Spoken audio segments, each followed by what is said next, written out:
Kalau aturan ini diterapkan, terus masyarakat yang punya kendaraan lengkap karena tidak meregistrasi kendaraannya rakyat itu disita, apakah negara akan memberikan ganti rugi atau negara akan membiarkan? Ini momen yang tepat untuk menginformasikan dan juga mengedukasi kepada semua masyarakat yang memiliki mobil atau sepeda motor agar tidak rugi apabila kecelakaan.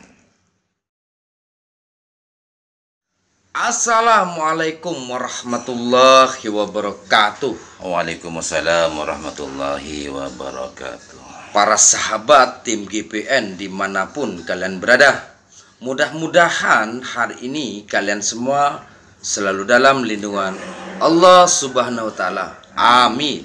Sekarang saya mau nanya ke Bang Aceh.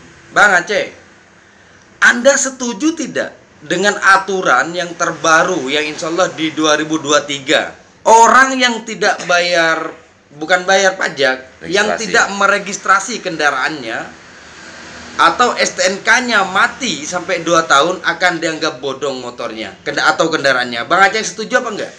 Kalau saya menjawab dengan secara gamblang dan juga tegas, sangat tidak setuju. Alasannya? Alasannya karena di situ juga ada sisi positif dan juga negatif. Ini momen yang tepat untuk menginformasikan dan juga mengedukasi kepada semua masyarakat yang memiliki mobil atau sepeda motor. Maka impian dan harapan kita ini harus taat pajak. Satu itu ya. Agar tidak tidak rugi. Semisal suatu saat ada tilangan. Nah, iya. Ada operasi ya, ada operasi. Ada razia. Yang kedua, apabila kecelakaan. Karena pajak itu tetap masuk ke kas negara. Iya.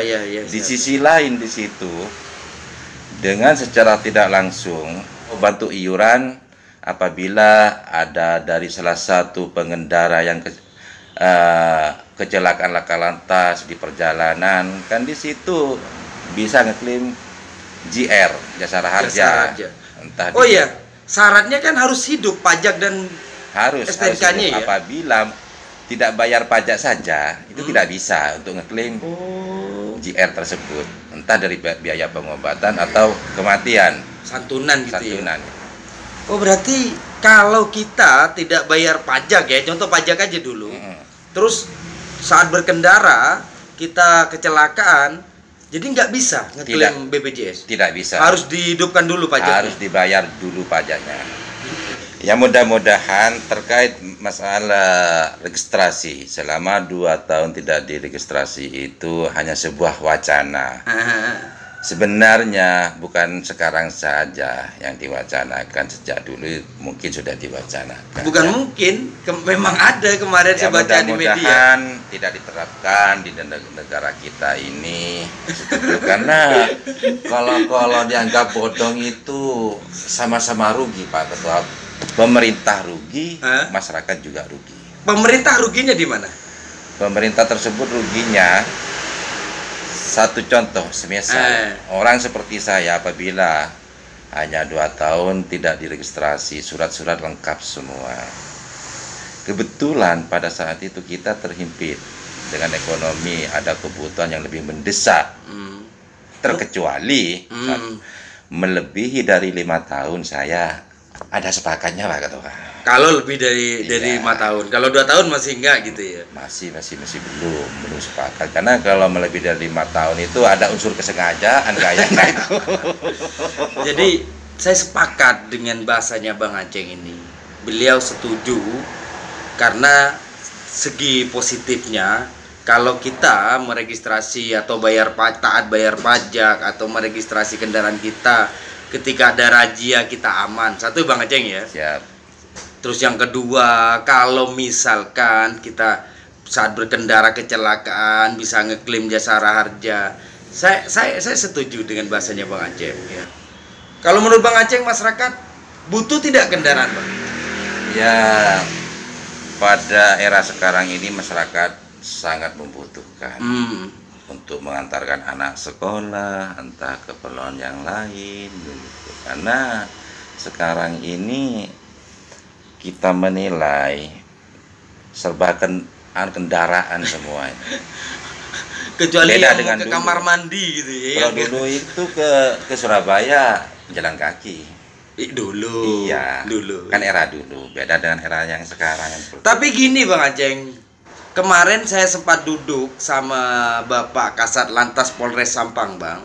Jadi saya mempertanyakan masalah pasal 74 Undang-Undang Lalu Lintas ini, Bang, yang akan diterapkan ini. Pak, saya tanya memang, Pak, kapan kira-kira pasal ini akan diterapkan? Ya akhir tahun, Mas, atau awal tahun, intinya di 2023.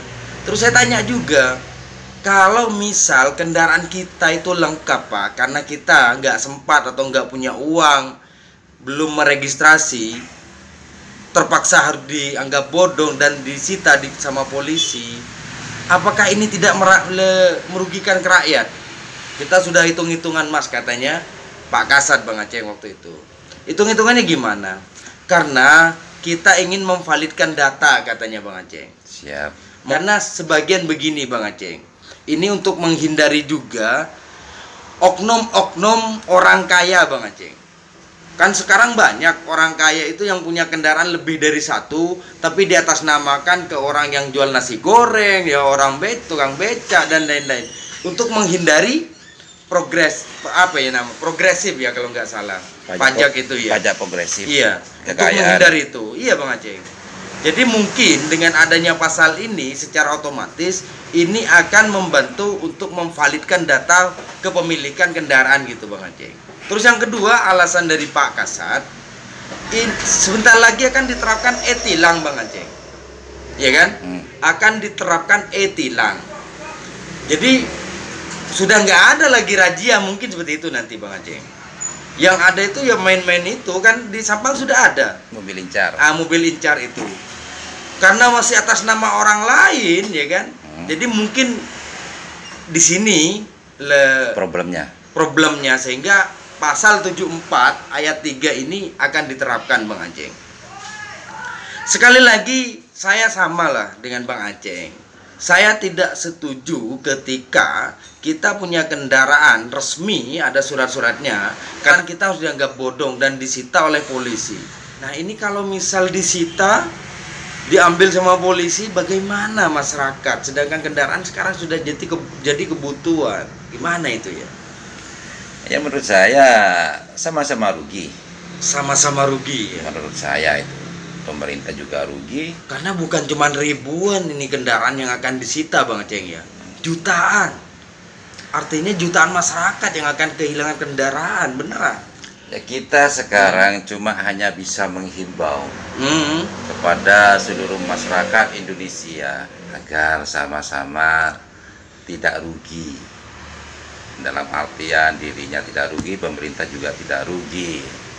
Apabila taat pajak berkendara itu lancar meskipun ada razia semisal, kita tidak takut karena sudah membayar, sudah taat pajak, sudah lunas gitu ya. Lunas. Oke, siap. Mungkin ada yang mau disampaikan lagi atau mau ditutup Bang Aceh? Ya, ke pihak pemerintah untuk sementara kami sangat besar harapan dari kami, jangan terburu-buru untuk diterapkan.